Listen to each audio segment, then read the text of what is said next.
This is RuneLight. Oh, I'm sorry. This is RuneLight. For those of you who don't know, RuneLight is a horde survival action roguelike most similar to Runic in the style of stat customization and min-maxing. The game recently came out with its 0.2 update at the end of October, but not a lot of people ended up checking that out, which honestly, that's okay. The game's still got a long ways to go before it's great. The problem is RuneLight is cake, but it's not one of those really good cakes you would get for a wedding or a retirement or some other major ceremony. It's more like one of those cheap Walmart cakes, the kind you'd buy for your kid's 6th birthday party or maybe for your work's potluck. It's alright, it serves its purpose, but it's not going to bring you back wanting more, make you think about the next time you get to enjoy this cake, and you're not going to want to share this cake with your friends or tell them about how much of a great experience you had. And I want my game, RuneLight, to be a good cake. So to fix this, I gave the player some cake.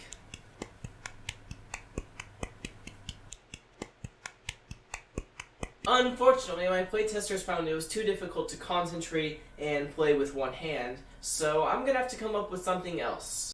And you know, the best games in the genre, for example, my personal favorite, Brotato, have multiple various archetypes that you can build into and make your character around, and that makes the game a whole lot more interesting and fun to play.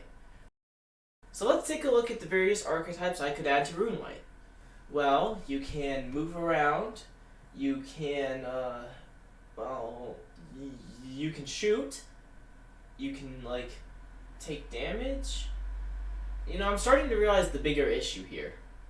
So if I'm going to add builds and archetypes to RuneLight, I'm going to have to make some major modifications to the mechanics and systems to support it, which is what we're doing today. First up, the weapons. I went ahead and removed the mana cost off of weapons. Why? Because fuck you, that's why. I then went ahead and added critical hits. At base, you've got a 5% chance to deal double damage at any given shot. Why? Because the brain loves it when funny number gets big. Moving on to player stats and abilities, I gave the player the ability to dash, because everyone loves it when you have the ability to dash in a roguelike. It's a staple. And also it does give the player more finite control over their movement and allows me to add all kinds of different neat fun effects to the dash. Right now you got 2 coins that you have that hover above your head. They recharge over time, and you can spend them at any time as you want. Moving on to the enemies. I also decided to give those a little bit of a rework.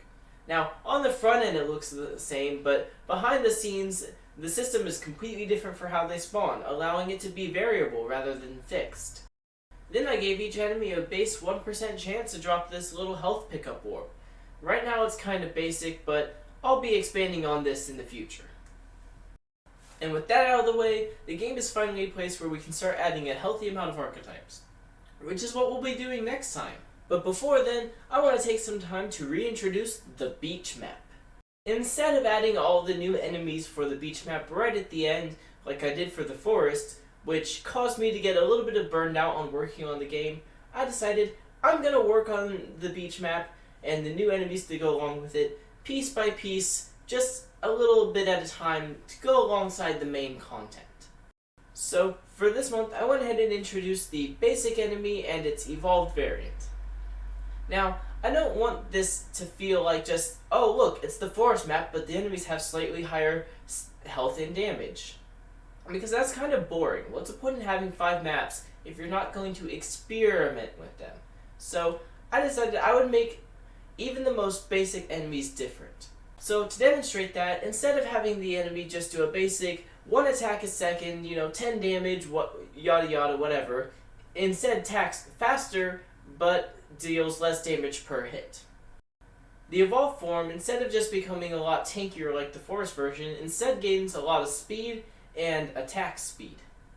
So while on the forest map you might have to deal with a lot of slower, higher health, heavier, tankier enemies, on the beach map you're going to have to deal with a lot of quick moving, fast, low damage enemies that will try to get to you and deal damage as quickly as possible.